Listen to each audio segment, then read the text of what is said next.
In order at 7:08. Kristen, would you like to do roll call? Keith Moyer. I am here. Giovanna Ross. Here. Jim Schlichting. Here. Randy McLean. Here. Jeff Jennings. Here. Jason Brown. Here. And Terry Duncan. Here.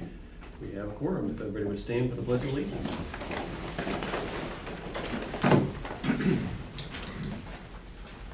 I pledge Allegiance to the flag of the United States of America and to the republic for which it stands, one nation, under God, indivisible, with liberty and justice for all. Thank you, bro. Thank you, everyone, for being here. Entertain a motion to approve the agenda. So moved. Thank you. Is there a second? I'll second. Terry. Terry, yeah. I have a motion and a second to approve the agenda. All in favor? Everyone. We have some recognitions. We do. If you want to, yeah. First, we just want to publicly first recognize our summer work help. Mr. Huffington, do you have anything you want to say specifically about our boys? They've been doing a fantastic job. We hired these guys this summer just to help clean up some things around the district. We've also added things to the plate like painting, moving extra furniture, some custodial duties. They've been a pleasure to have, and they are some hard-working guys. They've done everything we've asked them to do, and they've done a great job with it. So I definitely want to recognize those guys. You'll see a lot of work around the district that they've already tackled this summer, and there's lots more to come. Yep. So, And I'll read them. Yeah, they're Will Jennings, Jarrett Taylor, Grady Salmon, Dalton Dinsmore, Kevin Kennicott, Dylan Etheridge, Colby Brown. And our painting crew is Sierra Williams, Savannah Blanchard, and Brianna Craig. They've been doing a great job for us. And then next I wanted to recognize our career ladder committee. So if you guys that are here will come and we'll have you line up down right here in the front row. Mug shot. So I can talk a little bit about you, and then I'm gonna let you guys talk just a little bit too. So, I wanted to bring these guys in and recognize them. The state really, at the last minute last year, opened up Career Ladder. And as a board, as we voted for it, I kind of went out to the staff and said, I need a committee. We're developing a manual, we're developing protocols, we're kind of just building this from on the fly, from scratch, but it has to be implemented now. So our Career Ladder committee, we had representatives from every building, and they really kind of took my crazy ideas and they went back to their buildings and they made sure it worked in their buildings. And so I'm really appreciative to them. To kind of give a few little statistics about Career Ladder for the district, we had 117 participants this last school year out of the 128 that were eligible. So the majority of staff did participate. And then when I went in and calculated hours, so Career Ladder, you could be tier 1, tier 2, or tier 3, stage 1, 2, 3. It's dependent on how many years you've worked in Missouri schools. And then you have to do so many hours that you complete and you can get some extra pay. And so, but so many, 25% of the hours have to be direct student contact hours. So as a district, out of our 4 buildings, us providing that Career Ladder for 117 staff that participated, 13,932 additional hours our staff gave. And 6,115 of those hours were directly with kids, additional hours that were spent with kids. So that's a testament to our teachers and their dedication. And so many of them were excited to bring, they're gonna share a little bit about what they did in their buildings and do different programming for students. But the other piece that I really like too is we all know that educators don't get paid near enough and they do a lot of extra things outside. And so even though 6,100 hours were directly with kids, that was additional that they were doing. But luckily, a lot of those hours were things that they were probably already gonna do because they're dedicated teachers, but we were able to log it and let them get paid. So a lot of them did a variety of different conferences or journal readings or webinars on their own, and they were able to get paid for those through Career Ladder. So I'm thankful to the board that we approved that. Not a lot of school districts jumped on board, but we wouldn't have gotten it up and running if this committee wouldn't have said, sure, I'll help, let's go, and kind of ran with it in their building. So if you guys will share, tell the board who you are, what building you're in, and then share just a little bit about what your building and some things you saw with Career Ladder. Oh. I'm Joanna Smith in first grade primary. I actually have several letters, but I can send those out to y'all from our building of people that have really enjoyed it.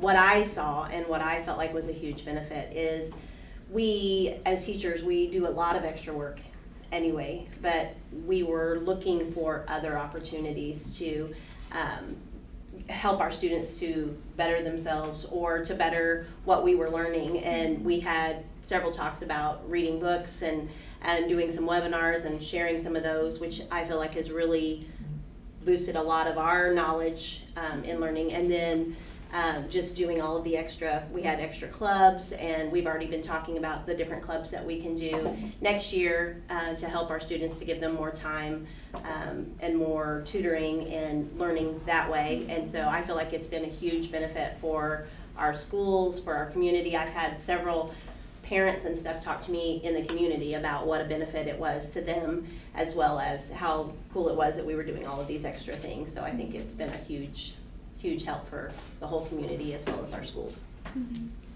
Kathleen Aylward, the primary building. I teach special ed there, so I decided to kind of step out of my box a little bit, and I tutored at Magic Kingdom after school, our students.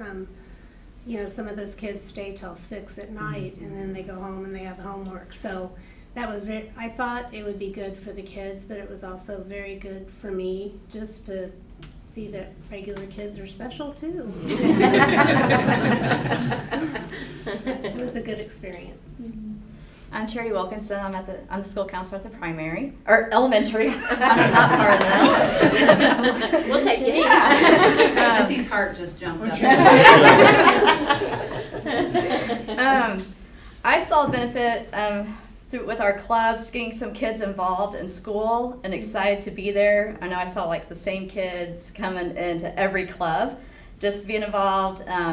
Got to hear about some dreams of having a rock band, open up a restaurant. They open up in a different way outside the classroom to build those relationships.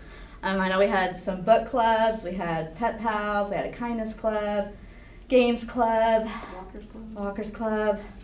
I know I'm missing something else, and more tutoring to get those academic needs as well, and with the kids in smaller settings. Tony Carter, I'm at the elementary. I have some of our numbers. At the elementary, we had 22 participants, and that included one person who serviced the elementary, and she was CO2. 2,324 total hours. Most of our teachers were at the top tier. We just had, I think, 2 or 3 who were a little bit lower than that. Student contact was almost half of that, so 900.25 hours of student contact. That was between the 6 clubs, which, as they said, those 6 clubs existed before COVID, when we were allowed to do clubs, and the teachers showed up. And those 6 clubs came back, and now, the teachers are getting paid for it. And so, speaking for a lot of the I'll speak for myself, a lot of the money that I made from Career Ladder went right back into the club, because we fed them and came up with fun ideas to keep them coming back, because you want it to be a fun activity.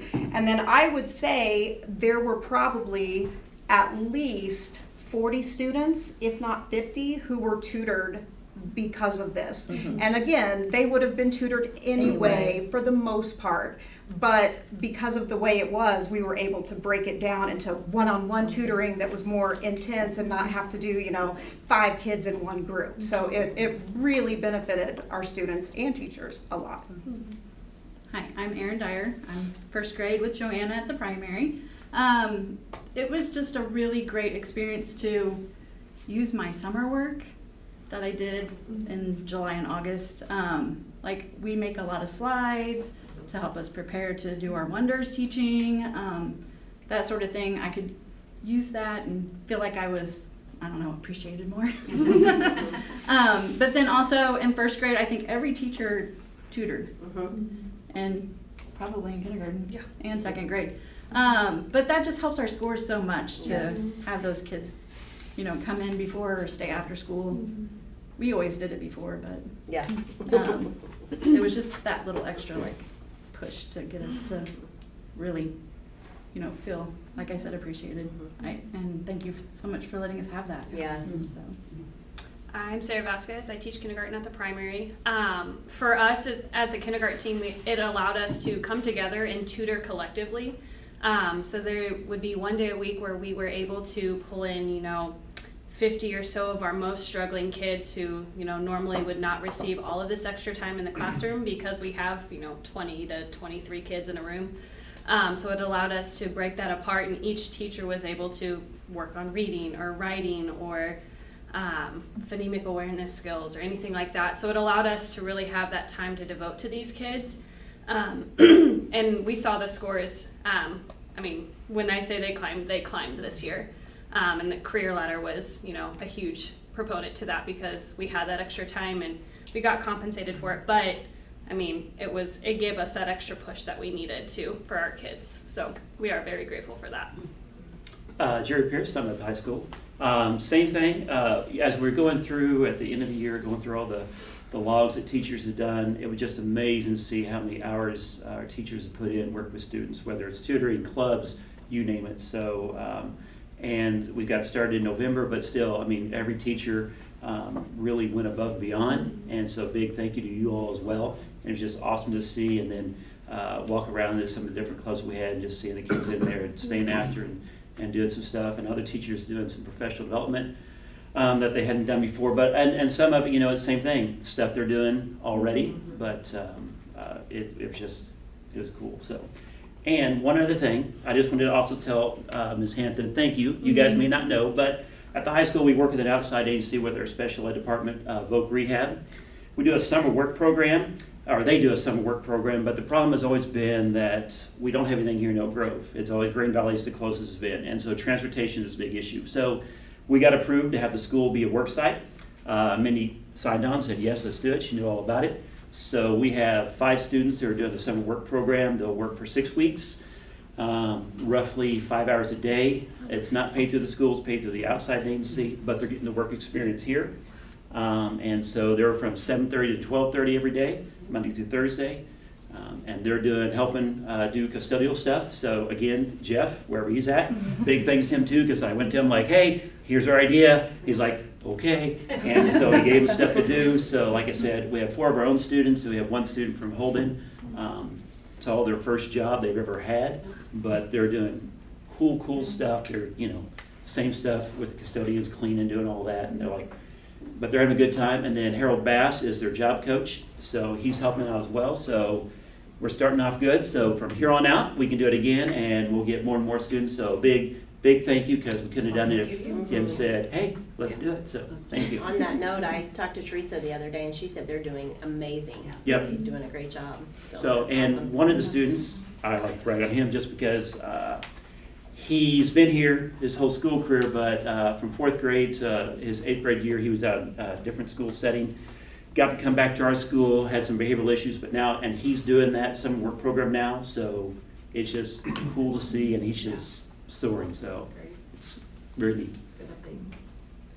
Katie Wright, I'm at the high school, and I'm old enough that I was here when we used to have Career Ladder, Jerry as well. I don't sound that old. That was a given, Jerry, that was a given. Katie, I didn't know she better than all. And then Career Ladder went away, and so when the opportunity for Career Ladder came back, I was like, oh my goodness, this is a huge thing for teachers, and I think the biggest thing is it boosts morale. Yeah. I think teachers are like, somebody's recognizing me, and our jobs are not 7 to 3 jobs or 8 to 3, you know, I mean, whatever it is, our jobs are not typical jobs. And teachers always go above and beyond. And I think Career Ladder is a great opportunity to say, we see what you're doing, we recognize you, we appreciate you, now let's compensate you. And Career Ladder has helped pull some teachers, as you said, out of your shell a little bit.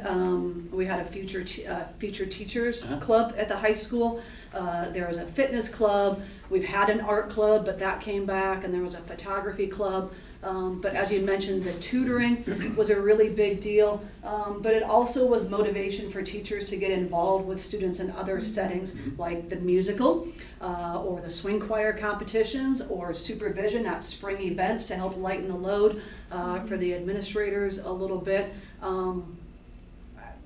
Teachers give and give and give. And so when teachers can get a little bit back, I think it's always appreciated even more, than maybe for other people. Because as these people have said, most of this teachers were already doing and would have done, but you're like, wow, now somebody acknowledges and recognizes. So a huge thank you to the school board for bringing back Career Ladder and for investing in it and investing in the staff and the students and the district and the community, because I think every one of those benefited from Career Ladder, and we're going to continue to make Career Ladder even better, and I think that we'll see more and more benefit to everyone. So thank you to everyone who was a part of bringing back Career Ladder, and we're excited to continue with it in the future. It's been approved, it's in the budget for next year, so it's a 60-40 state match, and with next year too, teachers get to start July 1st with hours, so that will help. One of the things that will be coming out July 1st, I know we've been working as an admin team and with Chris Smith, is we've got a poolside PD that's coming out July 1st, and so it's a whole bunch of different professional development.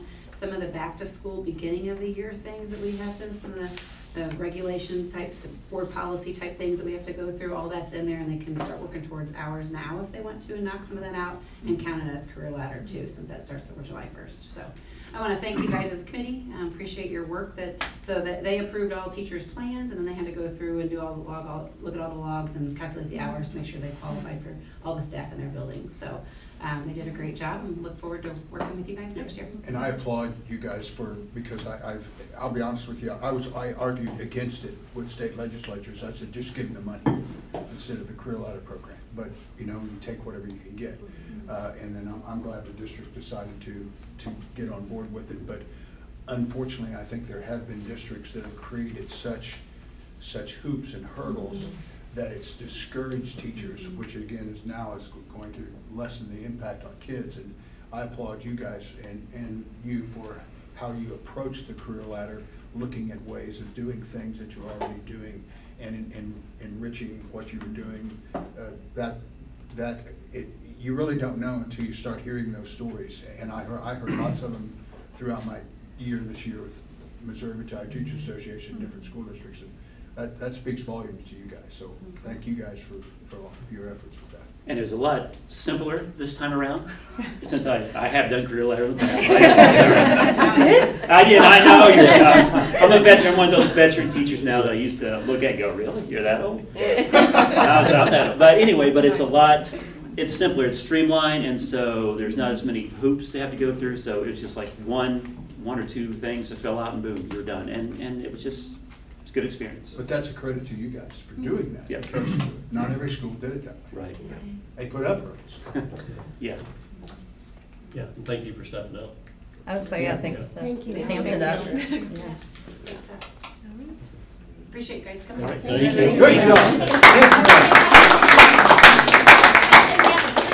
And take a treat. Kathleen brought her treats, baked goods up here.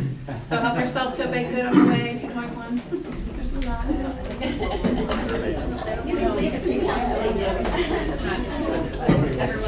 Okay, all right. Okay, I would tell you otherwise. Just put them right outside the door. That was awesome. Next thing on the agenda is the consent agenda. I'd like to move to bring out the approval of minutes and the approval of the OT contract from the consent agenda. What, have an issue with that? So we'll remove those from the consent agenda. The consent agenda will only include then the approval of bills and the monthly financial report, correct? Yes. Do I have a motion?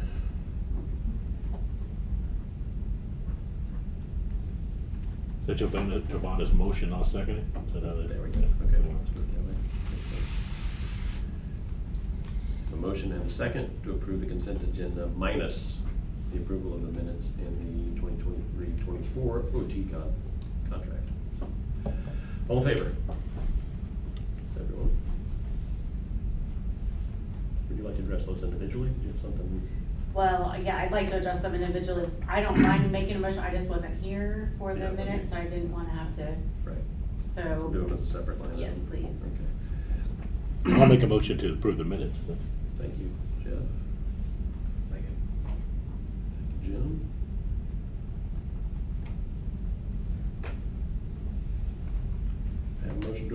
minutes.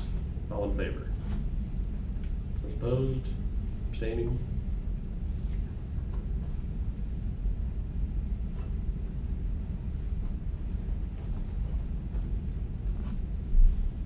Okay. And then So my question, just with the occupational therapy service contract, I noticed that it's for a per hour unit, but there's no not to exceed limit. Is that typical? So we will keep our same employee, and so it is a full-time, 8 hours a day, 5 days a week, if she follows our contract, our school day calendar. Okay. It splits between 2 buildings. Okay, so it's a Actually- contracted position within, it's a current person that's doing the OT, She's not a she's gonna- district employee. Yep, and she's going to leave the previous contract holder and take employment with this contract holder. Okay, And there was a no-compete. There was not a no-compete. okay. So we're keeping consistency of the same. If it's the same employee. Just changing the Mhm. contract. And she's an OTA, so she'll just be overseen by a different OT. The reason for the switch, is Grow is somebody that I've worked with in the past and I'm very, very impressed with. They focus a lot on sensory integration. And I really wanted that staff to have that training. The OT comes in, does a lot of training on sensory integration, especially at the primary levels. And so just in conversations about training, it was more beneficial to just take full contract with this company, with Grow. And luckily, our current OTA was willing to switch companies so that we could keep our OTA. So we'll get to keep our same personnel. And so is the contract up with the other? It was a year-to-year. Just a year-to-year. Just a year-to-year, and it ended up being, it was $5 an hour cheaper. So, but, it's just built in, it's per an hourly wage, but she is full-time and splits between, actually, I don't know if she services high school, all of the buildings, anybody with OT needs Okay. in their IT. Then what does the total amount come to? Is there a total amount? Is there a number of hours, a cap of hours? It's not a cap, we get billed invoice monthly.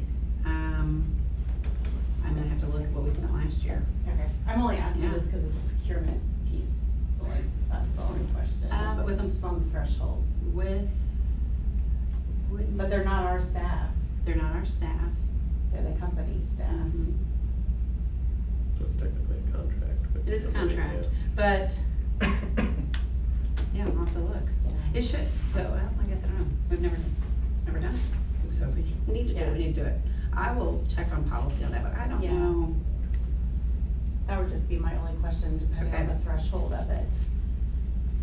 'Cause it would, My sense, based on the budget line in the budget, it's quite a bit. yeah.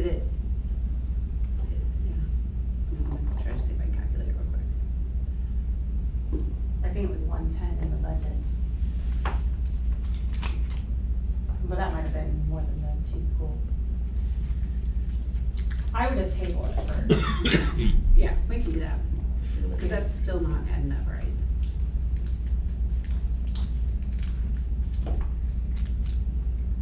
You need a motion and a second to table it. You said something, right. No, we wouldn't have to Let's motion put to it on, table it, let's we just take it won't, off. we just won't Well, take we already pulled action. it out, we won't take action. Yeah, We'll we pull just it won't from the take next- action. Okay, do it Yeah. next month. Okay. Yeah, I'll check it out and make sure. Okay.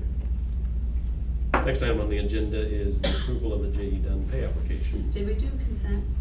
Yes, that was the very first thing, we pulled those You out. did did you consent. did Yep, approve the consent, yep, okay. yep.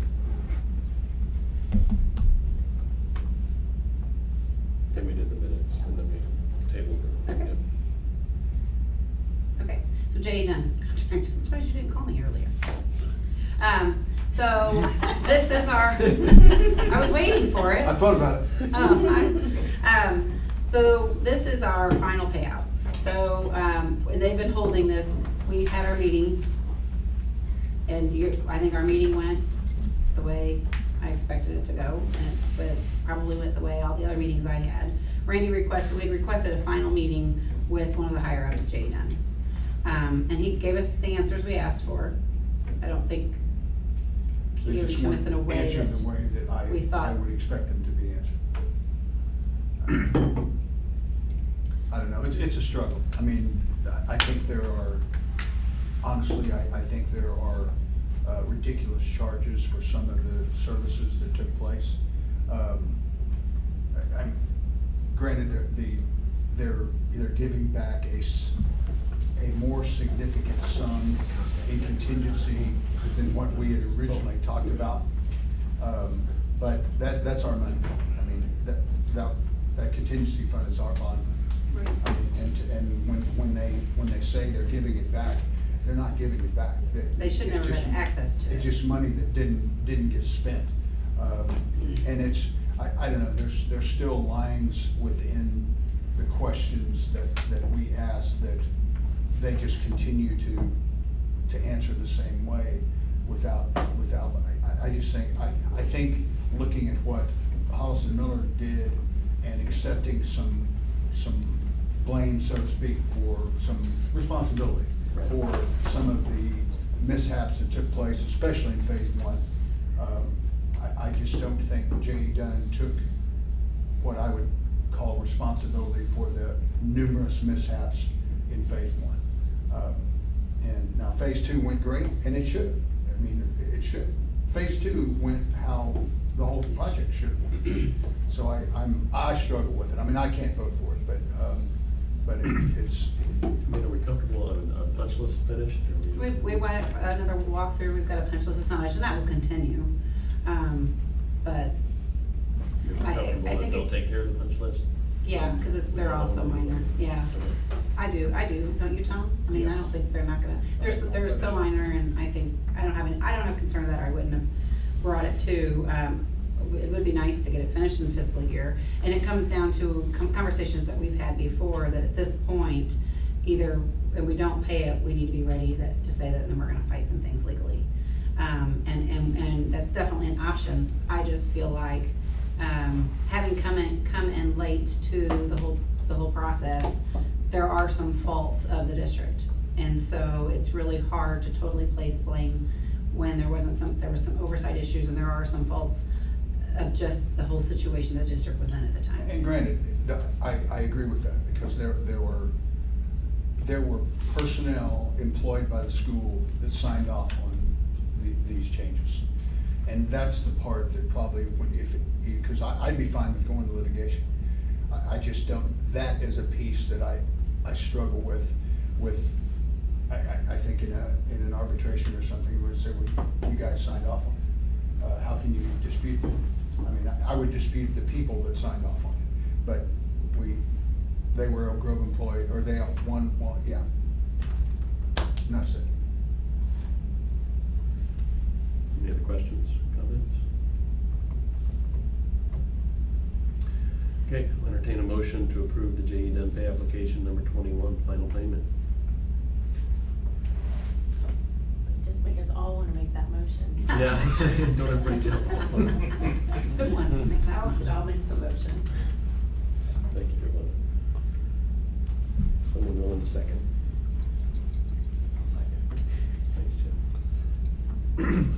I have a motion and a second to approve the J.E. Dunn pay application number 21 final. All in favor? All opposed?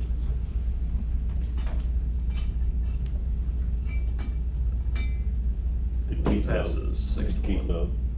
Huh? Did you I vote? did. Okay, I was just checking, yeah, okay. We'll never make that mistake again. Yeah. Okay, adult lunch prices. Yes, okay, so last month we approved lunch prices, we went 5 cents up on everyone.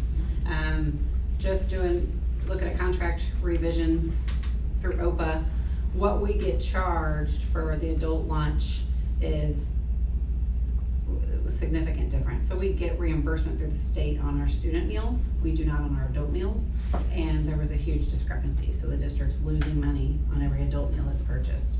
So to me, it should just be what we get charged is what they get charged, and it's just a wash. So, and I raised it, it's not exact the same, because it's easier just to go to the nearest quarter, just around it. But OPA is charging us $2.72 for a breakfast and $3.42 for a lunch. So my recommendation is to make the lunch just to round to, or the breakfast to, breakfast at $2.75 and lunch to $3.25, just to cover that cost. I am trying to work with OVA too, to provide, we're working on brainstorming a way that we can provide salad bar to staff at a no cost or significantly less cost. Because a part of their meal costs is their labor is into that. And so I'm trying to work it to where if the district can buy the produce, their staff's already prepping salad bar, so, and salads, so can they just prep extra for staff? So we still are really trying to work on that, to at least be able to provide that for staff. Questions? Comments? Entertain a motion for the 2023-2024 adult lunch prices as presented. I'll make that motion. Thank you, Randy. Second. Thank you, Jason.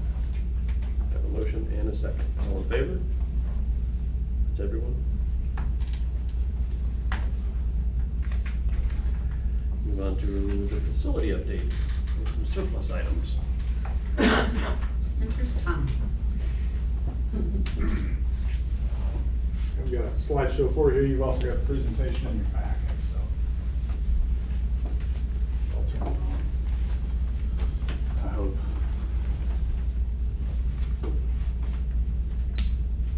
Thanks, Doug. It's been exciting times this summer around the district if you've been on campus. Really, since school got out, you'll see a lot of major projects going on. Probably the highest priority of one of those is getting a new track. So I just want to give you a rundown not only of that, but also of other projects that we've been trying to tackle this summer. Once again, I really want to compliment our crew of young students. They have been doing just a fantastic job. I'll try and point out some of the things that they've done along with some of these slides. So I did kind of break it out. There we go. Just some of our district projects and upgrades. That's the front of the elementary along with a couple of doors on Pathways Academy here. Here's a good example of some of the projects that the Oak Grove team, our students are tackling. This is the old Early Childhood Center playground, which is right here southwest of us. You can see these old plastic material tires. They're extremely heavy. They had curled over time with the sunshine. I think Miss Alexander can attest to that. It was a huge trip hazard, not only for kids but staff. So our young guys got out here one day, and it was warm that day, and pulled all those, and they are not light. They are extremely heavy, and they pulled all those up, got them into a dumpster for us. Also, this canopy, which was a rather large investment for the district several years ago, we didn't want it not being used, so that's being relocated to our primary playground. So our primary kids will have some shade over there. So that's just one of the things. Now the company that installed that is actually doing that. They have to pour footings for that, so that's going outside the district. This utility box on the left, that was grown up. It had an old wooden fence around it, so the same group of guys got out there same day and they went to town on it, ripped all that out, cleaned it all up, and it's looking good now. They're going to bring some landscaping rock in, some things like that. The picture on the right is going to be our testing room over here in Pathways Academy just next to us. It was full of old desks and chairs, and those guys had that. I think I was pointing going classroom, office, and by the time I turned around they had it cleaned out already. So nice to see. They did some paint, scrubbed the floors, looks really nice. Got a copy machine in there now. Our tech department has been doing a lot of work. Also, you can see the new lettering on the foyer at the high school. Ryan and the technology team printed those off. Those look really, really nice. The old ones were looking pretty dated. And the kids on the right are doing some updating on the paint around some stairs. So you'll see some bright orange paint around the district on the outside, and those guys have been tackling that, especially through the heat. So they've been doing a fantastic job. For our large capital projects, the track's been the big one. Not only resurfacing of the track, but also the visitor bleachers. If you go out there, if you've noticed, nice shiny visitor bleacher section. We have new flooring and new backs installed on those. They've tightened everything down, new handrails. Just a really nice job. That was Heartland Seating that performed that, and Fisher Tracks installed our new track. That is the new track surface, but when I took these pictures, it had not been striped. It got striped on Thursday and Friday last week, so it's looking really sharp. Here's our old track. You can see how it had just gone through its lifespan. And we definitely needed an update. And I took most of these pictures from the bleachers because it was still curing on the track. But Coach, those bleachers are now code compliant with that back piece so that kids can't slide underneath there, ADA compliant. Oh, Absolutely. that's awesome. And Yeah, they will be appreciate that. finishing out the interior too, so the high school gymnasium bleachers, they'll be adding a step and a handrail on all the aisles, so they'll be ADA compliant too. That'll save me a lot of complaints. I appreciate that. Yep. Just a couple more pictures of the track. The jump area was all redone as well. On the left, that's our pole vault runway. That was resurfaced. And on the right, we also had a new javelin runway installed. That is actually over behind central office, close to the practice field. That was the only place we could fit it. But in order for us to host districts, we have to have that. So we want to have, Coach Selke and I have lots of conversations, and I tell him his goal as the activities director is to strive to have the best facilities in the conference to start, and we go from there. So I think that javelin runway is going to really add to that. So it's right behind central office, looks really good. We also have done quite a bit of concrete work. Seacon Construction, they did our concrete work last summer. They're doing this concrete work. On the left there's our east drive of the high school. If you've ever had to drive that east drive, you'll notice that there's a large asphalt, I don't know the right word for it, speed bump coming in maybe. And the picture on the right is the old sidewalk. The asphalt has been added a couple layers since then, and it was about a 12-inch drop coming off that sidewalk. That's on the east side of the high school heading towards Oak Ridge. So we've done some upgrades. There's the east drive now. It's all concrete. It'll match the west drive along with the bus lane. We did those last summer. So we were anticipating doing this one this summer. So they've still got it taped off. That concrete's still curing, but it's very, very nice. Seacon does great work. There's the new sidewalk on the left coming out of the high school. That matches the level of the asphalt. And on the right, that is behind the elementary. And some of the work that our kids did, this is where we had the old chain link cages because we had the residential air conditioning units. Those guys got in there and took all those out. Our high school crew really cleaned it up. So we decided, a lot of teachers parked back here, so we actually decided to add, there's 50 feet of sidewalk back here because it was kind of overgrown, and when it would rain, it would get fairly muddy. So we added a sidewalk for our staff to be able to park back there. Which will be. Before you go on, I'm Yes. just curious. Maybe this is like that. What are we going to do with that big roof? That's a good question. That's a great question. We've been tossing around. It really needs to go behind the concession stand, so when people grill, it's in with compliance with health inspectors. So it'd be great if there could be a way to incorporate it out there by the concession stand. Originally, it's supposed to go over the Panther Path. At the high school. at the high school. Yeah. Which is where those picnic tables are. Yeah. Yeah, we might have to have a contest because we've tossed around about 10 ideas for that. Health inspections for handlers. So they say you're supposed to You be have to vendors have, on it? and it can't be a pop-up tent. That'll take, we'll have to have engineering drawings for that because it's just so heavy. There'll be footings and we'll want to get that signed off. I know who not to use. And you'll have to get a rather large crane to get that thing moving, so that'll be an undertaking, but yeah, that's a good idea. We might have to do a little contest. Sidewalks at the middle school.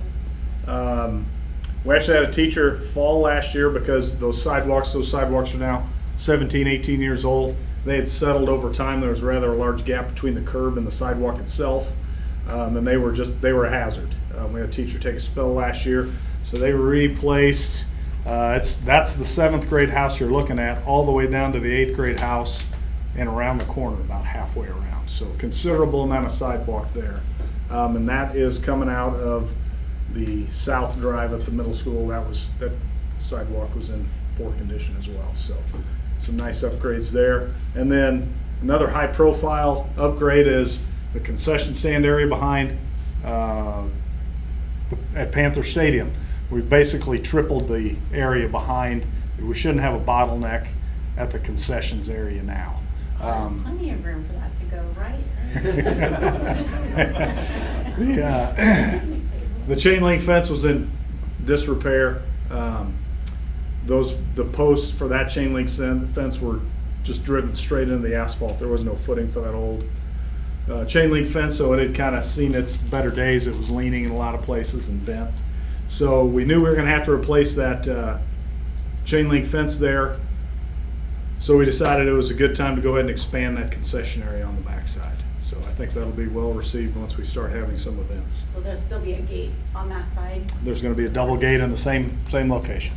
And that is the curb on that. You can't really see it in these pictures, but the asphalt is at the same level as the concrete. There's no curb on the outside of that now. So it should be much better. And you can see one of our other projects is the new fence posts that are installed. And those have footings, and the concrete was poured around the footings. So I think those fence posts will be there for quite a while. Which takes us to fencing. Fencing is done by Premier Fence. Down off 50 and F. You can see on the left, that's our old wooden fence that separated elementary playground and this parking lot right out here. And you can kind of see how that fence leans a little bit up at Panther Stadium. That was the old fence. So Premier came in. They are also installing a brand new fence to enclose our elementary playground. It's set on the inside of the sidewalk, and on the outside of the sidewalk, on the asphalt side, our young guys actually today installed walking trail posts or sign. If you haven't seen those, that they did a great job on it, and that really is going to help people not drive on the sidewalk because it wasn't built for cars to drive on it, but it also is going to provide some safety for students walking down that, which originally the fence was going to be on the asphalt side. We wanted to be able to enclose our playground, so we have some walking trails signs going down there. So that's our new fence, and you can see that's the new fence. They took out that wooden fence by the old central office. Left side is more playground fence. It actually comes all the way around and it connects to the elementary school. So that elementary playground will be totally enclosed now. We'll have 2 double gates for student drop off with buses, and we'll have a single gate because I know they have a pretty wicked soccer game going out there during recess. And then there's another picture of the fence up at Panther Stadium. It's all black vinyl, look really nice upgrade on our fencing. That also encloses the north side of the primary playground. That fence was in poor repair, so that's leaving the concessionary Panther Stadium, and that runs west, and that side of the north side of the primary playground is fencing also. And then flooring, as you walked in tonight, picture on the right, that's coming down the same hallway. You can see the resinous flooring that we did here in Pathways Academy. This was everything that we had mitigation from the asbestos tile from 3 years ago. Well, the flooring had been uncovered. Really had to decide what we wanted to do. Excel Custom Coatings did that flooring. They did the coating last Christmas in the high school and then the elementary kitchen last year as well. So they do a great job. That's a permanent floor. All you got to do is run a scrubber over it. There's really no maintenance. There's no wax, no stripping, anything like that. Should last a really long time. We got a really good deal on this flooring, so we pretty much covered Pathways with it. This is the room next door. We used to have for the board. You can see the orange wall. That's also getting painted. That's our in-house crew doing some painting. So they did that flooring as well. So this hallway looks awesome. Yeah. I mean, it's like, I think I told somebody, I said, it's a difference in like, now I feel like I walked into school instead of a prison. Right. Yeah, it's been great, and you know, it's been extremely economic because, you know, Sierra Williams, who graduated 3 years ago, painted that entire hallway herself, both two-tone. She's a fantastic painter. It's been great having her, and she's got a couple current high school kids. Yeah, I told her forget college, come paint for her full time. Her dad wouldn't have any part of it. So. But it's been really good. They've done a fantastic job, really, in that whole building, and you'll see some pictures of Pathways here coming up. We're also getting quite a bit of groundwork, landscaping work done. Scott Flemings, who's done a lot of work for us in the past, former board member, has come out. Elementary playground and primary playground, it had settled over the years. There was lots of trip hazards. It was uneven terrain. If you notice where they installed the turf a few years ago, there was a significant drop, and it was looking bad. So he's actually using dirt that we have. We had some dirt, just topsoil that we've had for a while, just for these kind of things. And he went over and got that at both playgrounds, really smoothed it out, made a huge difference. I think now if we can just get some rain, get some grass growing, will be helpful. But really nice work on that. The picture on the left is also here at the elementary playground. There was a huge culvert, 2 different culverts coming together. It was a good 3-foot drop, very much a hazard for students and staff. He connected those culverts, covered it. It's a grade now, so a huge improvement there. And there's some more pictures of it coming up That's around awesome. the turf. Man, that was such a, yeah. Yeah, Scott's done it. He's a great dirt guy. And he's continuing on with that. The culvert that comes out underneath the South High School parking lot that runs on the north side of Panther Stadium, he's going to regrade all that, get the water moving through there so we can get in and fix that, because we've got some water issues down there as well. So that's ongoing, but I just included a few pictures that he's done. There's primary on the left. It's nice and smooth. They had some large undulations issues at the primary, so it's really nice. It's just really good stuff happening. And then Pathways Academy, you can see the new hallway, the new common area. It's all been painted. All the classrooms been painted. Carpet's clean. We're starting to put furniture back in there. There's just an example. You've seen that picture on the right before. That's the testing room. There's a classroom on the left. Really, really nice. Matson painted all the classrooms, and our team has done some of the common areas and things like that. So, been just really, really good projects.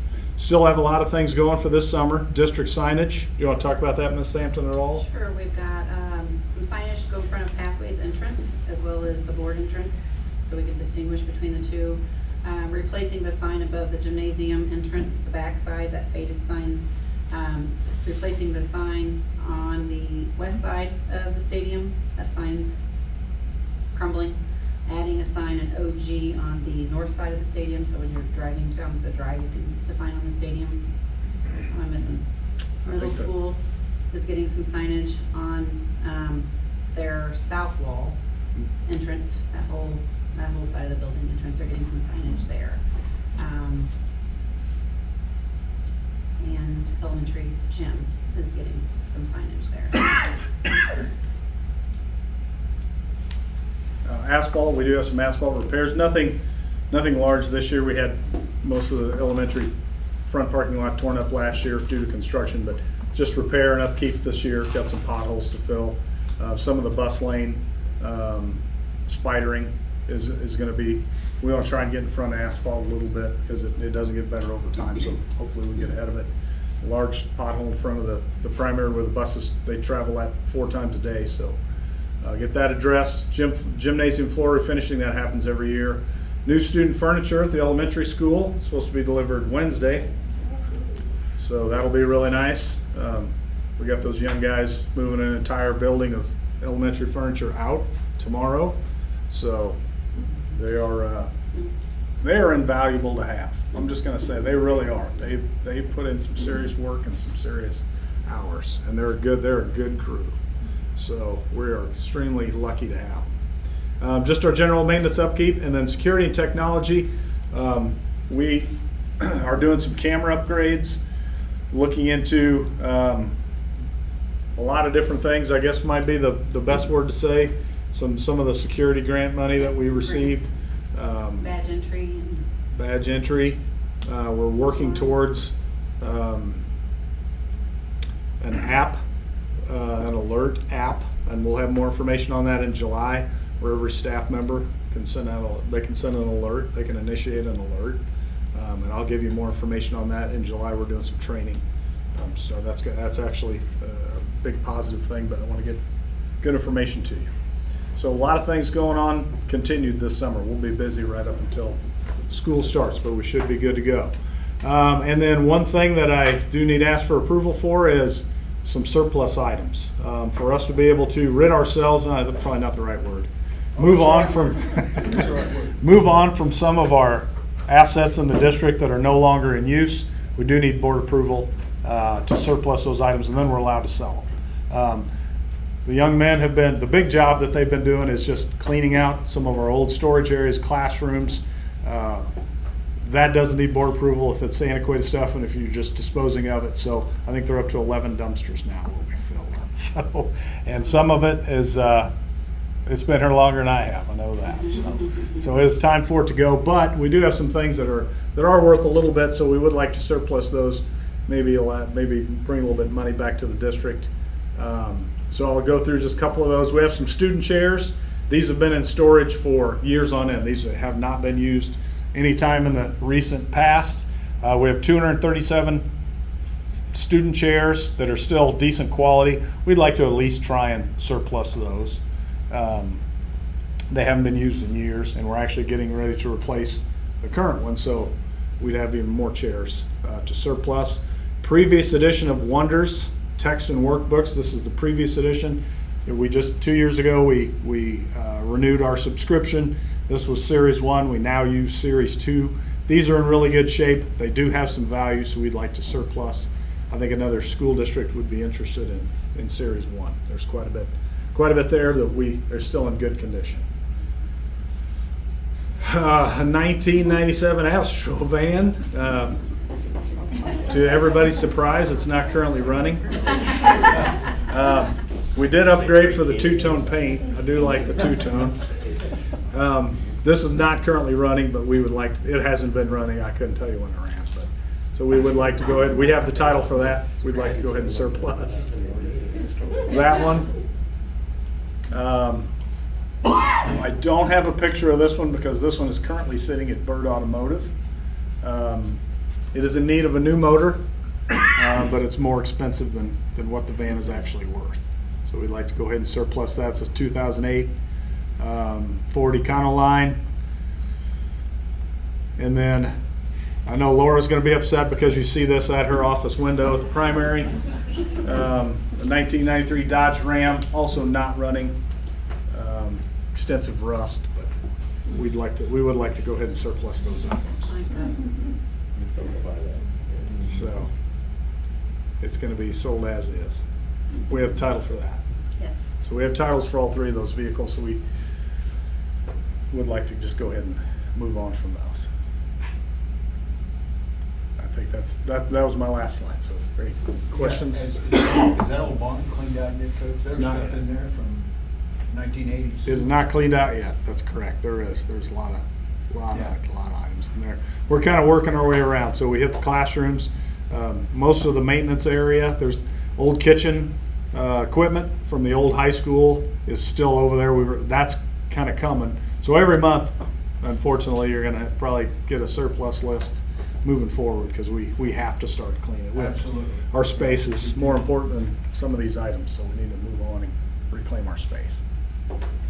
From a financial standpoint, so last year, at the end of the year, in June, we did a one-time transfer from Fund 1 to 4, $800,000 finishing out the fiscal year. And then, if you remember, on our tax levy, when we set it this year, we put 10 cents into Fund 4 of all our tax levies. So that was about $200,000. So those are the funds that are doing a lot of the facility updates that Tom just went through. Good deal. Looks great. Appreciate it. And the cities, yeah, if you've noticed the construction out here, the city, we partnered with the city. They're working on a new crosswalk, and it's going to be lighted eventually. It's going to have some curbing. It'll be much, much safer out here. So, yeah, it'll be good. Great. I think what really excites me about our capital projects is these are all 20-year projects. The fence is going to be there, concrete's going to be there. Those sort of things are going to be there for a long, long time. So I think it's And some of the stuff you're getting rid of is closer to 40-year stuff. correct. Good. So do we need a motion on these surplus items? Yeah, if you Yes. approve the facility update, we'll do those. Well, I'll make a motion to approve the facility update, and I want to add Jimmy's chair to the surplus. That might be dumpster. Okay, all right, I'll let you all make a call on that. I'll put a bid on it. Okay. Okay, have a motion, do I have a second? Second. Thank you. Motion and a second to approve the facility update and surplus item sale. All in favor?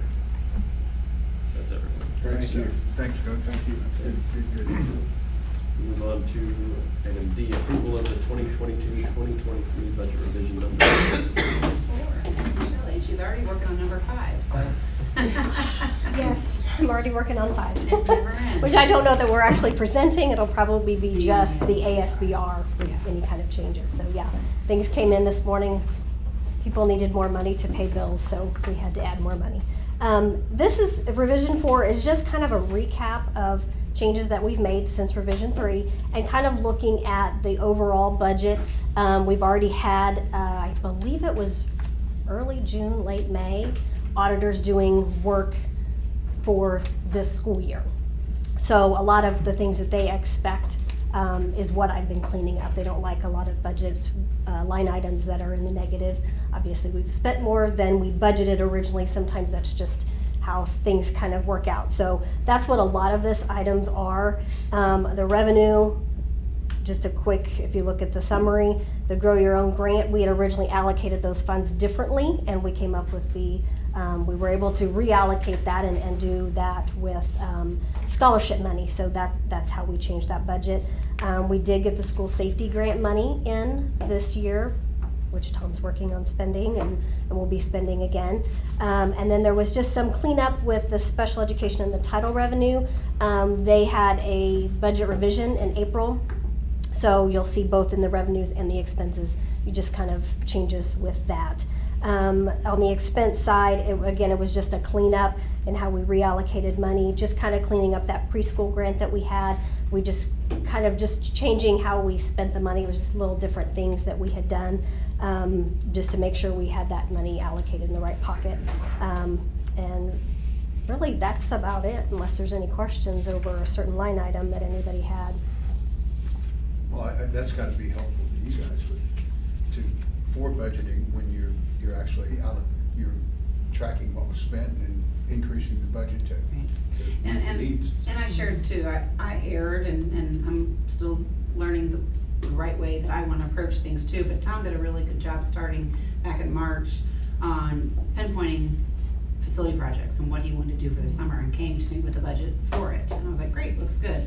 Well, once we started approving those, we should have then done all at one time. It would have been easier if we did a budget amendment to match all of those, and we didn't. So that's where that fifth amendment's gonna be, because now all of those facility projects, those are all coming through now. And even though the money's there in Fund 4, it just wasn't budgeted into this fiscal year.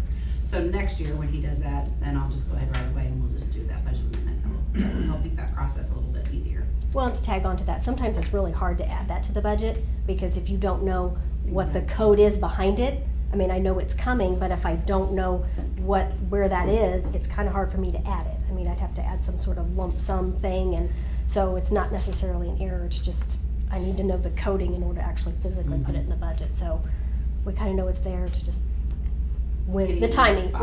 Usually it's once we get the bill, then we add the money. So. Looks good. Thank you, Sean. Entertain a motion and a second to approve the budget revision number 4 as presented. I'll make that motion. I'll second it. Randy and Jeff. All in favor? Is everyone?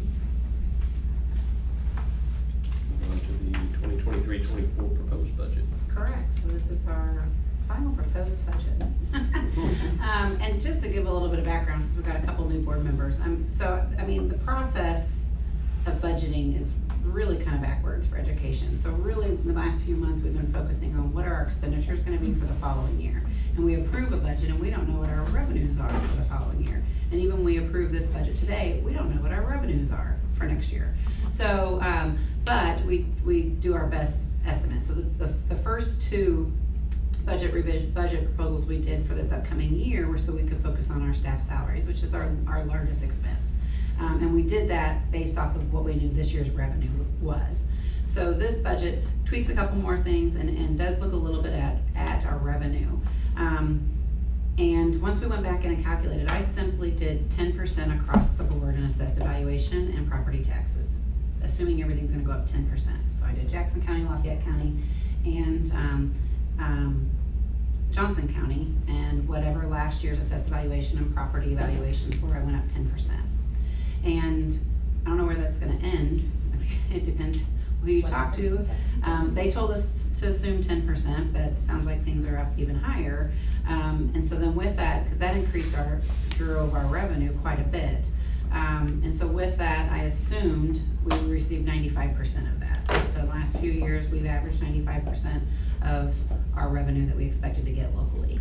Well, if there's a bunch of different rebuttals and a bunch of people going back and filing appeals, And there are. then that can drag out, they're not gonna pay on time, that's gonna drag out our payment. So once we set our tax levy, we'll know a little bit more. If we need to amend our budget and say we're only gonna get 85% of our local dollars, we could do that. But when I plugged in that 10% across the board, it did raise our revenues quite a bit from what I was expecting it to be. But this budget presented gives the 2.86 increased staff salaries that was approved. It gives everybody a step that was approved. It allowed our staff who were capped when they were hired to bring in at least 5 years of service to those pay scales. It moved frozen columns on the pay scale down 5 years. It continues to give our paraprofessionals the full-time employment status with benefits, and continues to give career ladder opportunities for our certified staff. Our enrollment stayed pretty steady. So a lot of school districts with COVID, your state funding is driven by ADA, which is attendance. And through COVID, a lot of people saw a drop off in attendance because of virtual. And so the state has frozen your ADA money is a 3-year average of your last 3 years. And the state has frozen that. So a lot of school districts are still getting what they had in ADA from 2019. Next year, that will go, we have 1 more year of that, and then it will go away. But our numbers have bounced back. Our enrollment numbers have bounced back to where they were pre-COVID. So a lot of schools are budgeting with concerns that their ADA is going to drop when they have to count those previous 3 years. And so then funding will drop. Ours have not. So we've stayed steady, and we are back to that enrollment of what we were pre-COVID.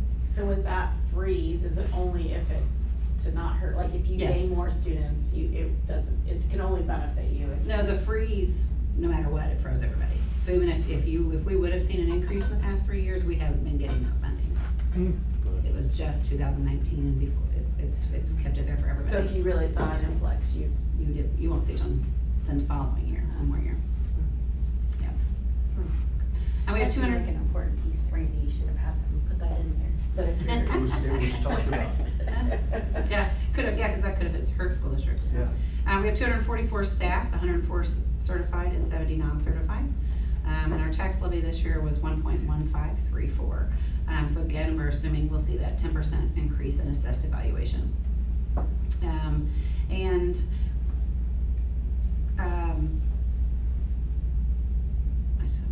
repeating, so I'm looking through this because I've said all this already. I'm curious about when we have the tax rate hearing, and because, I know it says here it's August, and I get that's statutory, but,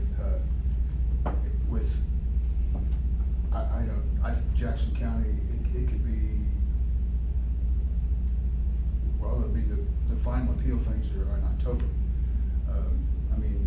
And of course, in the Hancock amendment's hanging there with how much increase. I wonder, at 10%, I'm assuming there would be no Hancock amendment implications for rolling back the levy, or would there be a 10%? There wouldn't be. There wouldn't be. Well, right now, the average is 30%. And Then there would be.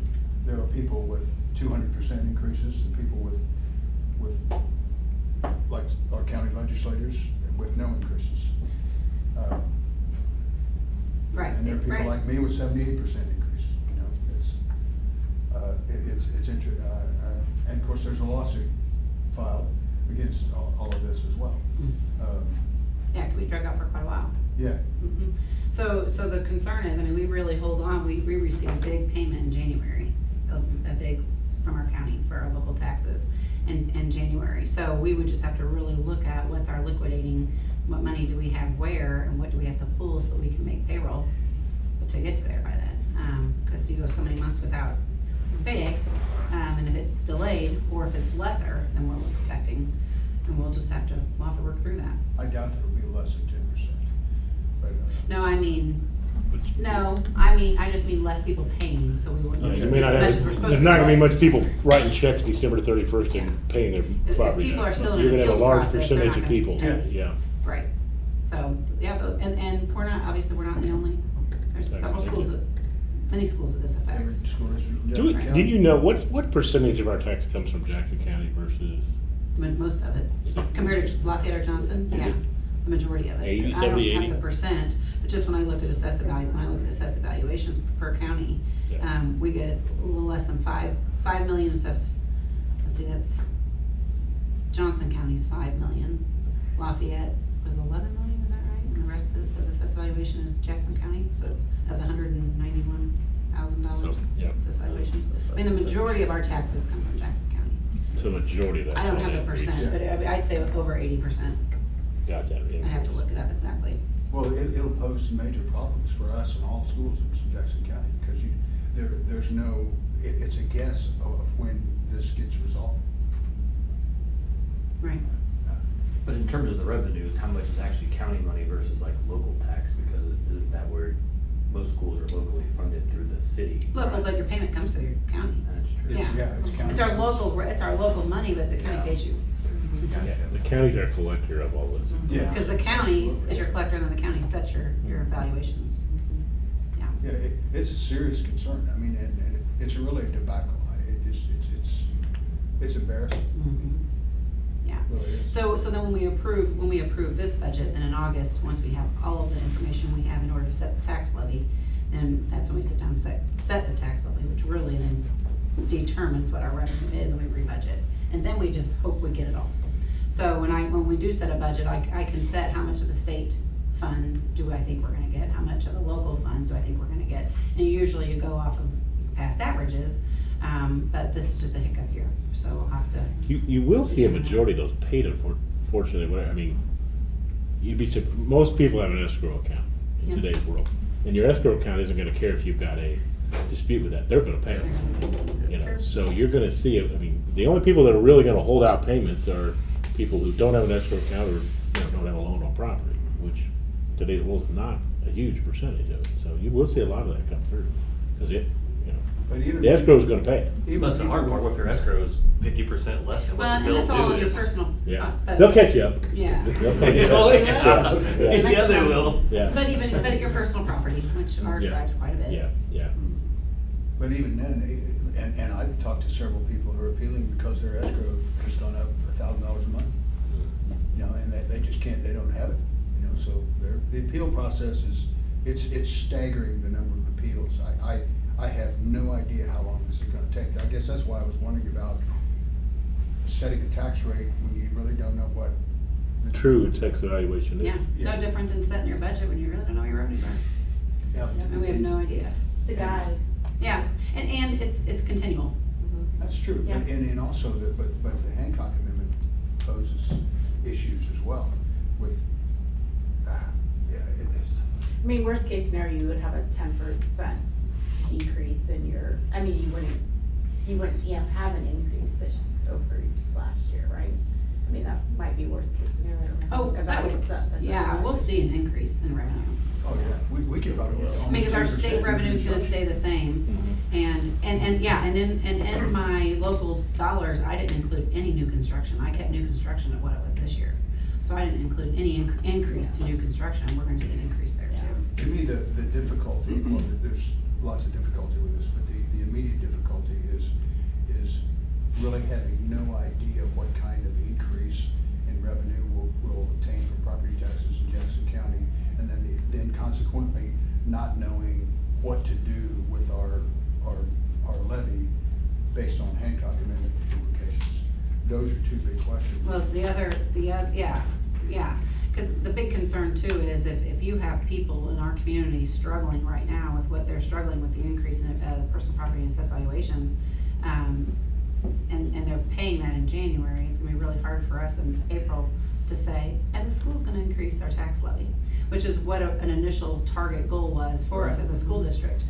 So we'll have to be real sensitive in those conversations, and maybe now's not the right time, and maybe we continue to look, but and we really analyze our ADA and our local revenues to see what we need to do, but But we'll just have to be really sensitive to that because timing is really important. Absolutely.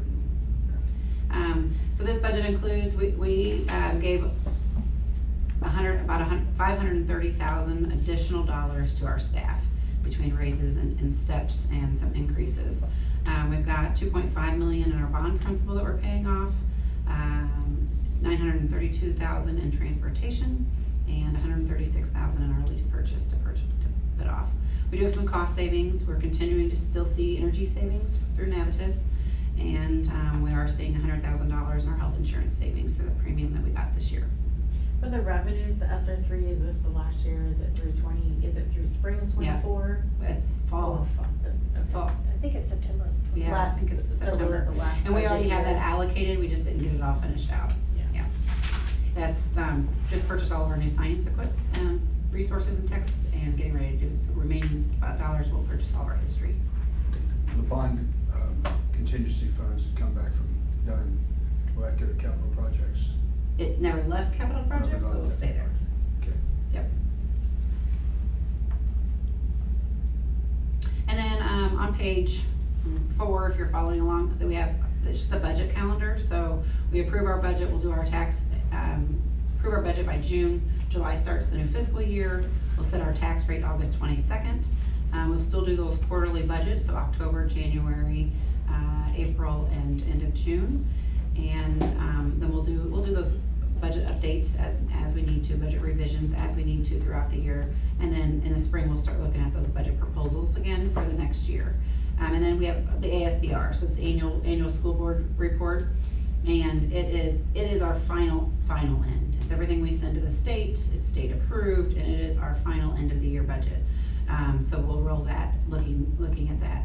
We did look at, last year at this time, we considered, or we did do a Fund 1 to Fund 4 transfer. But we have to remember last year you had all those ESSER funds, so our balance reserves did go up. This year we spent all those ESSER funds, so our balance reserves are going down. So at this point, my recommendation is to keep that in the reserves. I think it's important we keep the reserves close to 20, and we're at the 19.9%. Is what I'm anticipating ending the year at, and that's obviously a projection. This budget, what I'm looking at, these numbers is still had our July and August payroll that goes through staff, and then still had about $100,000 in expenditures with some, maybe a little bit more with some of the bond or some of the facility projects we were doing.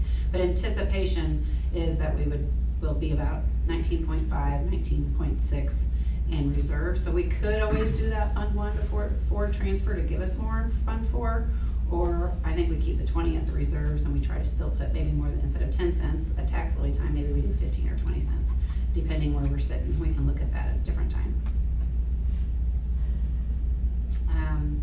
And then budget projections, like I said, we're really just looking at that 10% across the board. I didn't do new construction, and we'll just have to wait in August and see what that really truly looks like. Some budget recommendations for the future, obviously, for the first one I just mentioned, was trying to maintain that 20% fund balance. I think that's a healthy goal for a district our size. We can survive lower, and if we can go higher, that's great. Tom has been gathering information and looking and really working on that master's facility plan. That long-term plan, we've got so many little things that we're getting done right now that once those things are done, creating that plan is just maintained, so it's gonna be a lot easier. Technology costs are increasing, so at any point as the district, when we have the funds that we can give an increase to our technology budget as well as technology staff, that'll be great.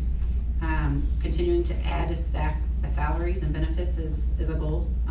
We gave an $1,100 base raise this year, and I was so excited because then we were at Pleasant Hill, Odessa, and then Pleasant Hill, Odessa gave us $1,100, so they're still $1,100 above us. So we're just a race for each other.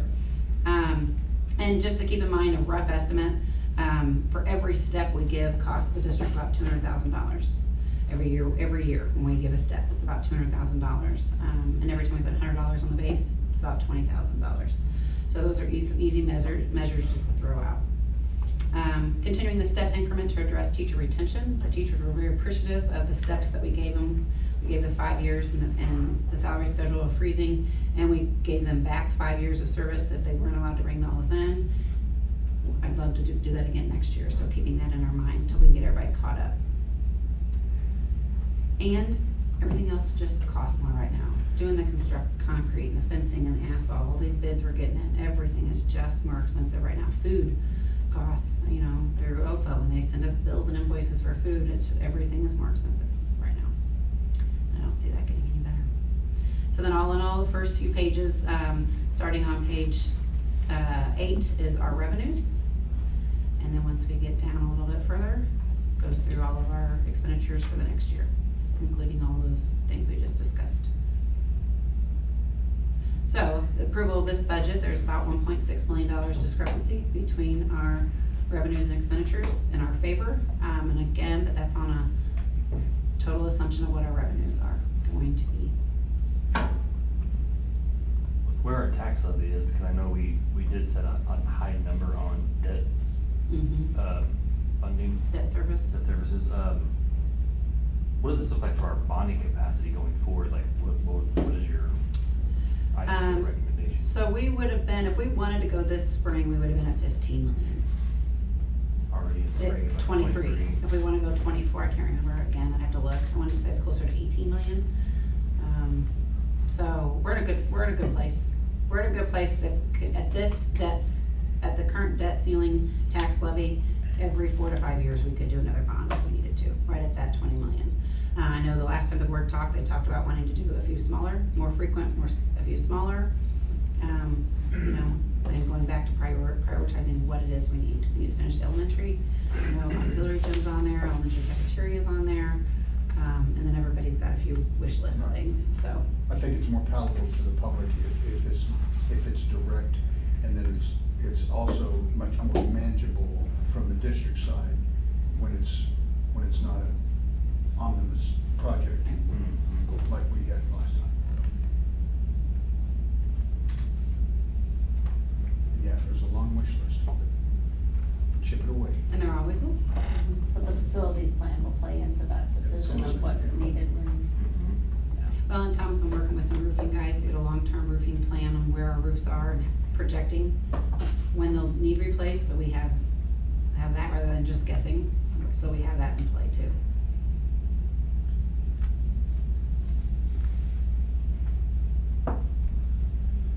Okay. Any other questions or comments? I think the only other comment is that I really appreciate how the back side of this budget document looks. I think in the past it's been really difficult for a layperson to sort of try to match what goes together in the way that it's presented. So Shelley, I'm sure you had something to do with that, so thank you on that. We found a font that I liked it. She told me what she wanted and I made it work. Well, and it's good to. So much easier. I appreciate the year-to-year comparisons are beneficial as well, very beneficial.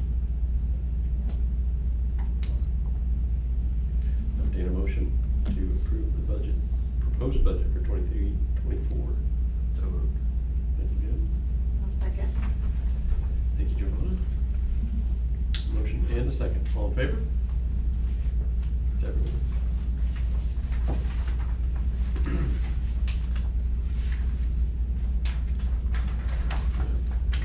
Board meeting dates. Board meeting dates, 4th Monday for next year. If you want to see your year fly by fast, look at that document. Except for December will be the 18th, it will be the 3rd, since the 4th is an actual Monday, I think. April 15th, so April board meeting will be up a week as well, because we're required by law after the election, after the board election, we're required by law to certify those election results. And then May as well is up a week, it's May 20th, because the 4th Monday in May is Memorial Day. And I appreciate you guys doing this too, because it's good to get this on the calendar ahead of time, Yes. so you know that, and planning for whatever comes up in mind. Yeah, well, I'd still reserve the right to email Christie every month and go, when? When? Yeah. I usually have a guess, I have a guess usually, and it's wrong. Yeah. Put this on your. Yeah, refrigerator. thank you. I did not mess up my 30th wedding anniversary, so that worked out. Yeah. Call me like at 8 a.m. on Monday. That's what I just did. I just took a picture of that and sent it. Send it to Michelle. Yeah, I'm done. Strike. I'm good for a while now. Yeah, refrigerator. I had plenty of those. Yeah. Okay, any questions about the board meeting dates? No, good idea, thank you for doing that. I'll entertain a motion and a second for approving the board meeting dates as presented. And include dinners. Is that Jeff? Hey, give me a motion. Who made the motion? Sorry. Jason did, and I seconded it, yeah. You open lunches at $3.75. Jeff with the second. I have a motion and a second on the board meeting dates. All in favor? That's everyone. You want Thank to you. teach you with a silence for dinner. Give it to you. You might get sick. Discussion. Discussion items, yes. Yes, second reading for the policy updates. And I was gonna go through and give I always do a Cliff Note version, but these new policies, they do that already for you. On every one it says explanation of what it is. Again, the majority of these are adjusting policies or new additional, because it's Senate Bill 681. 681, one So, stinking bill. One, On almost this all of bill, these. piled all this junk in there. It started out, I think I told you, 6 pages and ended up 162 or something like that. What a And it joke. adjusts that, and there is public comment section of your board meeting, because that's one of those that's in there as well. So we'll have to determine, a lot of schools are doing once a year approving their communication page, their communication plan, which includes how you interact or request to be on the board, and then just do a hearing.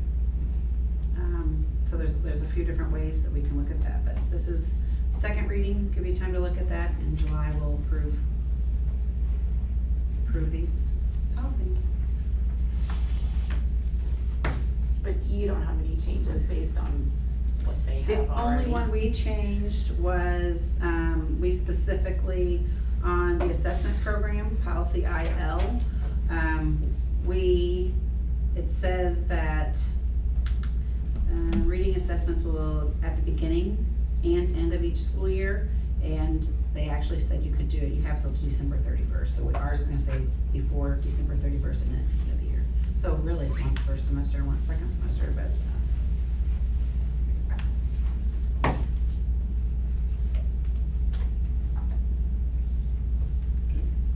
Into administrative updates. administrative updates. We're actually gonna go together. We're gonna tag team our report. We spent the summer together, and so.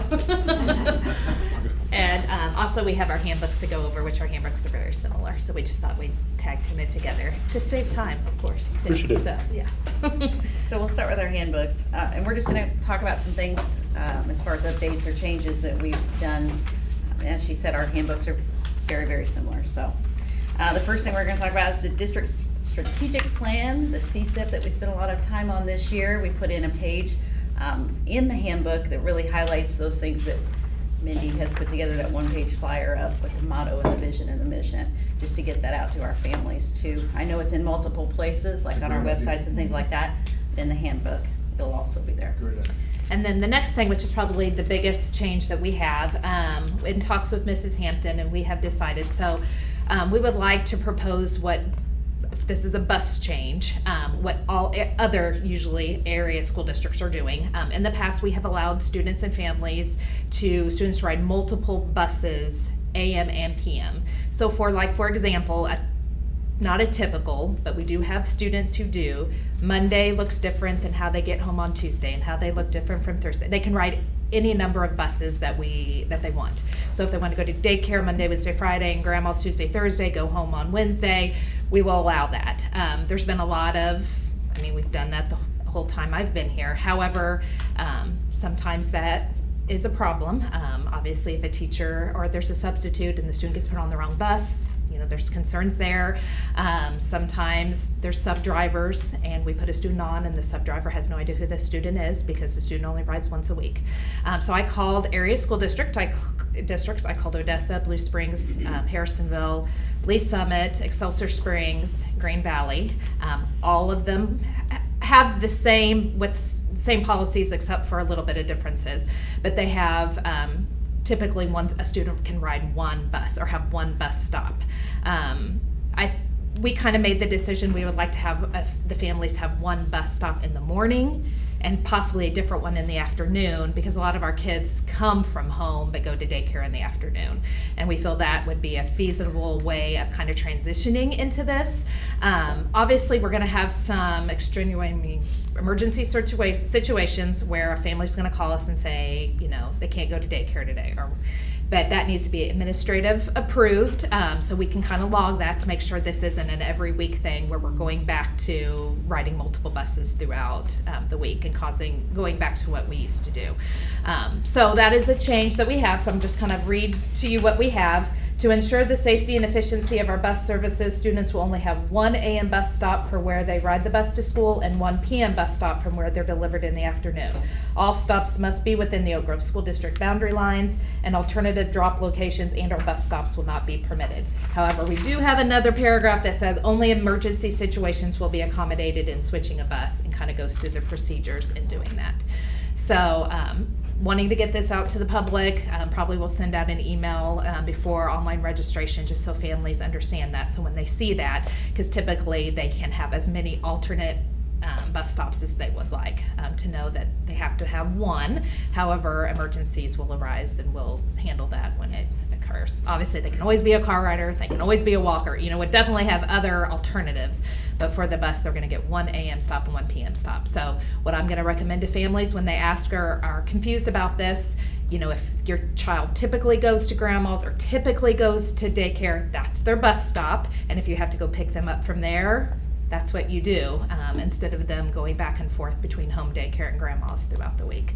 So they're just gonna have one stop, and that's where the parent's gonna have to go pick up the student, is from the bus stop. So, or school, pick them up from school. Yeah, absolutely. We So- actually have that in 2 places in the handbook. The section she just talked about at the beginning with the bus policy changes, but also in the transportation section. Because in the past, in our transportation section, it said, please call us before a certain time to make bus changes. So obviously it's gonna not have that anymore, because they can't call to make a bus change. Obviously they can call to send their student to the walker door, or to, you know, Kiss and Go, or to the car rider lane, but not to make a bus change, which will help out our bus barn tremendously, because a lot of our families have to call them, and there's sometimes no one there, and then they call us, and we are waiting till the very last minute to figure out, you know, we're looking at their address and trying to figure out what bus we need to put the student on, and that will eliminate all of that for our secretaries. I mean, just come sit in one of those offices. I know it's a very fluid society we live in. I mean, is there a significant number of kids that are Yes. day to day? Yes, who make changes. So I know this is gonna be impactful, however, I've called around to a lot of school, I mean, we're the only school district at our size that allows that.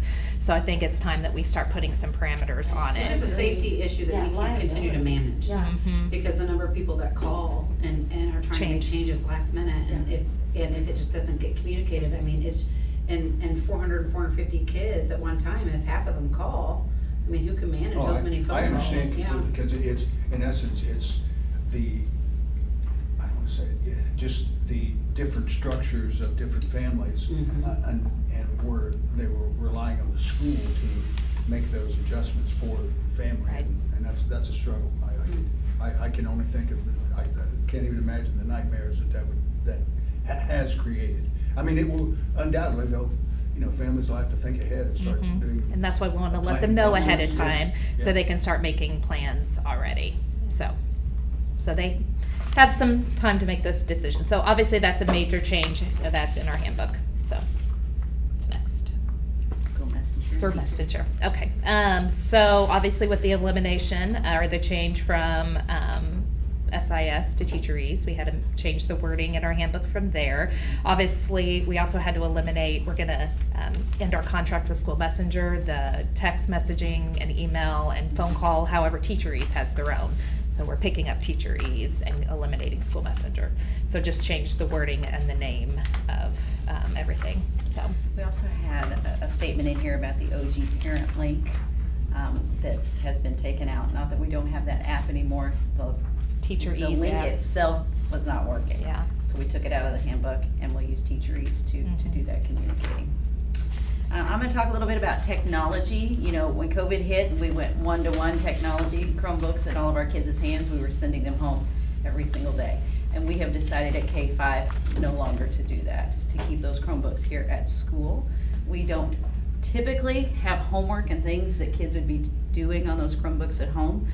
Occasionally, a teacher might decide to send that home for a project or for a specific activity, but by and large, it's going to be housed at school. So we've had some conversations about insurance fees, technology insurance, and creating an optional insurance fee if parents would like to pay that in the event that there is a replacement cost or repair cost, because Chromebooks can still have accidents at school. So there could still be those fees that need to be paid. And so we're in discussion about that when it comes to this optional insurance. And so we put a little statement in the handbook about that if we decide to move forward with that. I think I'm the last thing too. Well, I can talk about it. We also just kind of were more specific in our recess policies with the heat and the cold, extreme cold, of when we should go out to recess or limit time out at recess because of extreme heat and cold. So we were just more specific in our wording in our handbook, just so it's very black and white to families. If the wind chill is lower than 32, we're going to limit the amount of minutes outside or not go out at all. Obviously, if it's above 95, including the heat index, we're going to either limit the amount of time outside or not go outside at all. So just being more specific with that.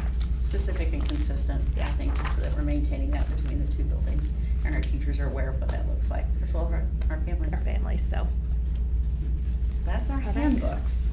Any questions about our handbooks? So with the computer staying in the classrooms, are the kids gonna get the same computer every day? Correct. So they're still checked out, just like it's a textbook to them. And Ryan has already provided us charging stations, so we actually had them by the end of the year, and our students were bringing in their Chromebooks and charging them at school. So if I'm member 17, I'll always get Chromebook in slot 17. Yeah. Should eliminate a lot of maintenance, especially with our age kids, and dropped Chromebooks, so if they're stayed at school, so. Middle school is the worst, unfortunately. Higher age kids. And then we have some information about summer school. As Laura was saying, we're in the same building, and that worked out really well for us. We spent the first day or so kind of working out the kinks when it came to drop off and pick up, but we had a good practice going, and would like to continue that in the future as we're looking at summer school. If we're looking at joining buildings and, for next year, we would like to already probably plan on having it back at the primary building. It worked really well for all ages. The time was worked well, having pre-K all the way through high school at the same time. I think that helped older kids come, they came walking down to pick up their younger brothers and sisters after school got out. I think traffic flow went fine for parents picking up and dropping off. So we had about over 300 kids just in our building alone, and it was great. So How the kindergarten? it was great. We had a little under 100 attend, and so it was very successful.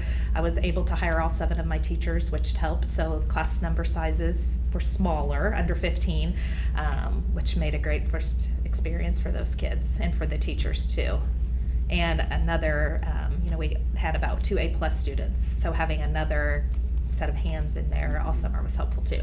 I was just wondering about the 2 extra hours, if that was exhausting. No, to the little it was guys. fine. It was fine. The only negative probably is that it's a long amount of time without eating, but we have them bring their own cold lunch, obviously, from home. But it's a long day for those little ones and teachers to go without eating. But it's good. So good experience. All right. Questions about summer school? I don't have a question about summer school, but can I just, based on the policy changes, how has the letters training been going? It was great. It's been wonderful, and probably I had a larger number of staff who attended last year, but it looks like the majority of our I have 8 employees are that from her start building this year. Yes. So we're probably going to have close to 30 or 40% of our teachers going through it currently, through it. And the state came back to provide a stipend for teachers that were doing it, but we allowed, when our teachers submitted the career ladder plans before they left, that they're going to participate next year, they could sign up, they fill out a waiver. And if they wanted to waive their career or their letter stipend and use career ladder hours, they could. So a lot of them did that, use career ladder hours instead.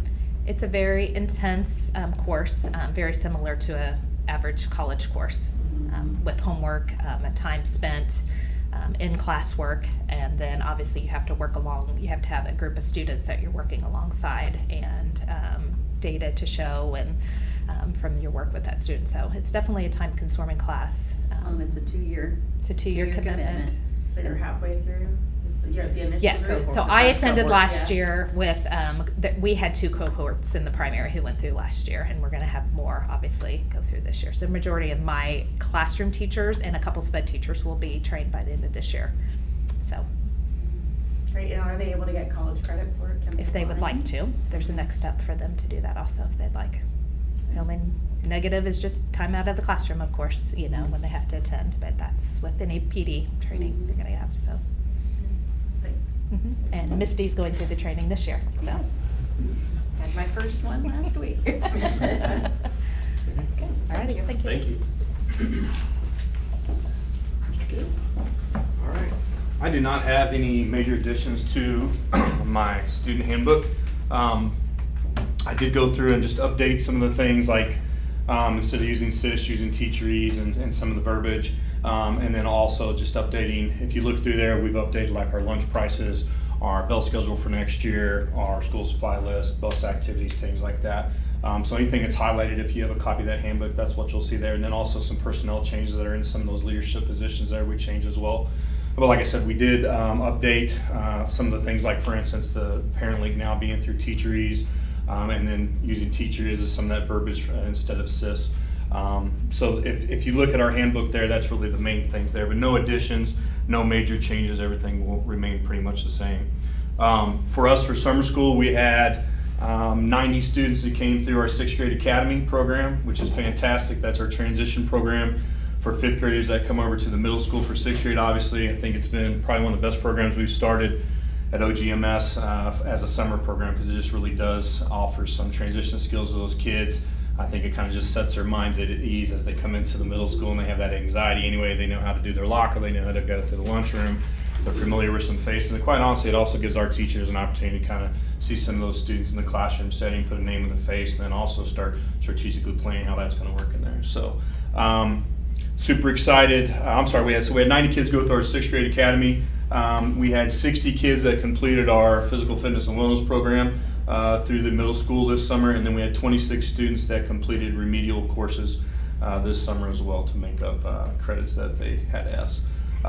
Looking forward tomorrow to having our new staff in the building. Obviously have some new faces in the building, but I think it's going to be a refreshing mix of folks, so we're looking forward to getting them in the building and getting them acquainted with their classrooms and doing some training with them. So summer's been good. Summer school went great. We also shared the middle school with the high school this year. I thought it went really, really well. No glitches there, and went well.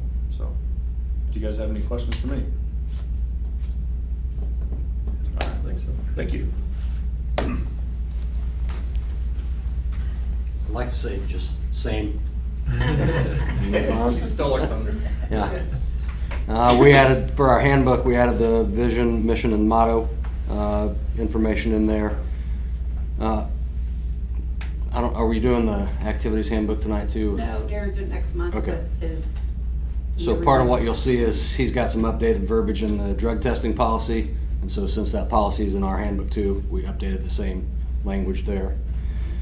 English 4 and calculus are both highlighted under dual credit courses, because with Ms. Bienemann's retirement and Mrs. Borcher's departure, we had to look at different ways of doing that. So it's not completely solidified, but English 4 dual credit will likely be through Missouri Western this year instead of UCM, with Kyra Borgman teaching that.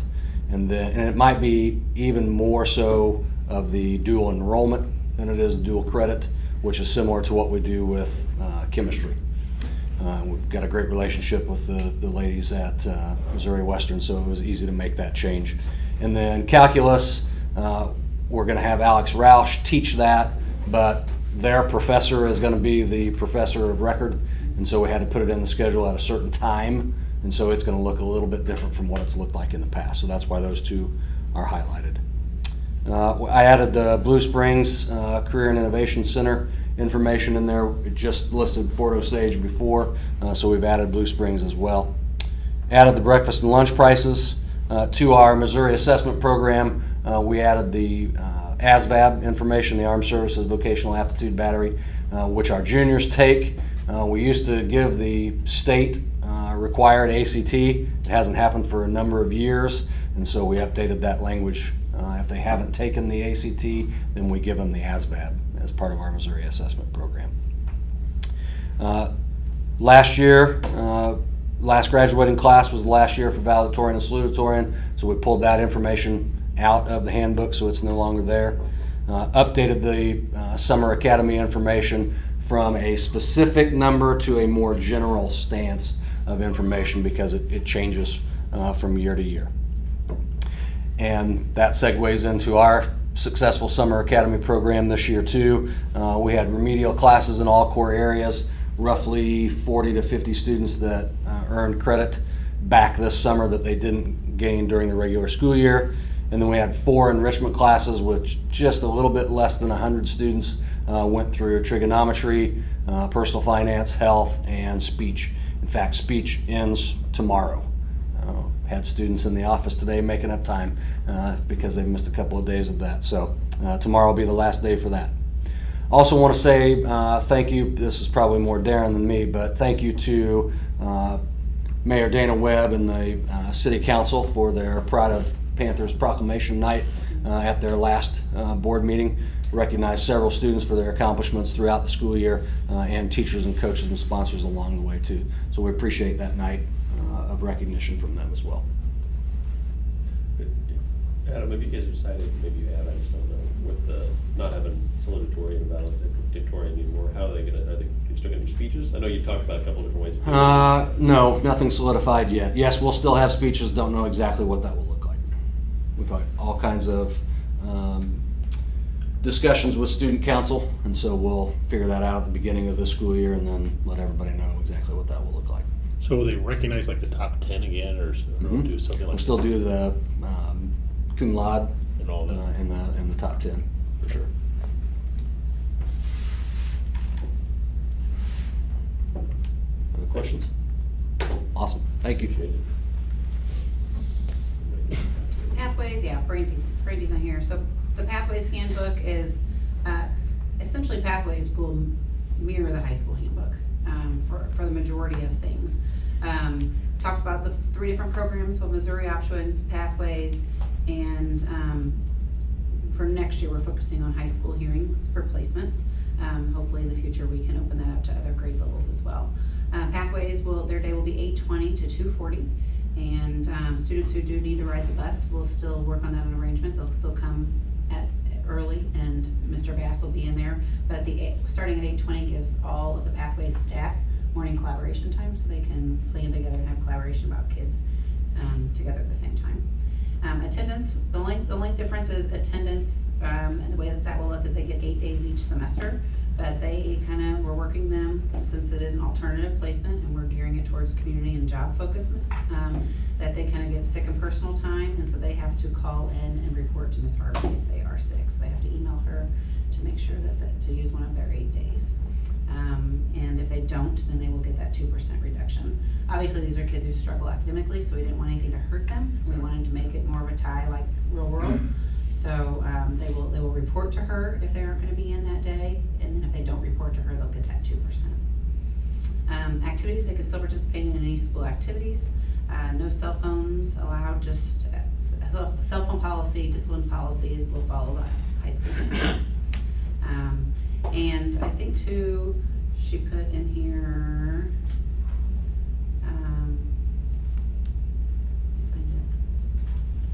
yeah, dress code pretty much follows the high school handbook as well, as far as that goes.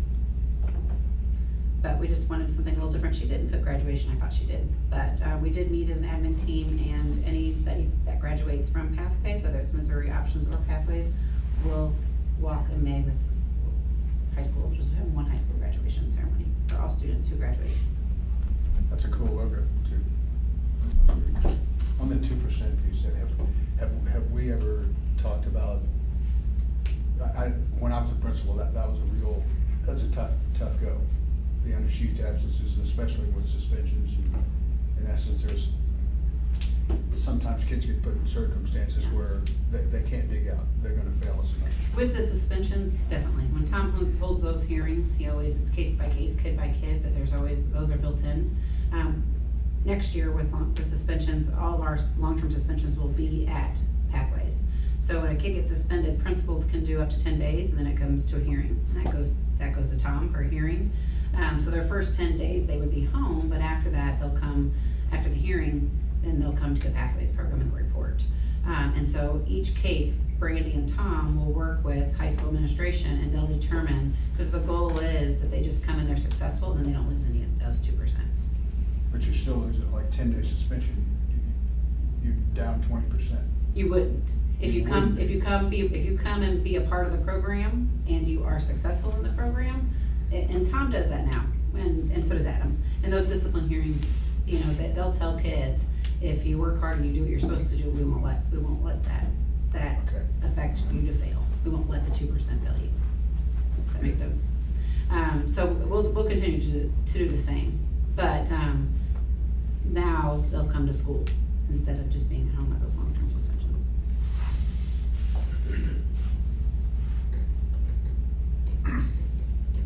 And I'll just when Darren comes, I can't stand the day after policy, it's outlived its time, I will vote against it. Just to let you know. Appreciate the heads up. So that's next month. Okay. Okay. Okay. I don't know why we did it last time. Okay, seeing nothing else, we do have the next monthly meeting is July 24th at 6 p.m. Now there's nothing else on the agenda, so I need a motion in a second to adjourn. Jim? Second. Thank you, Terry. All in favor? Everyone, thank you. Thank you everyone for being here. Yes, thank you. A lot on that. We got through a lot. There wasn't near as many actions items. Say, Jimmy's up, man. We were out here like 8 at that time. Hey, don't forget the gooey butter cakes up here. Thanks for treats. Everybody's leaving. What was there, about 300 pages of Yeah. information?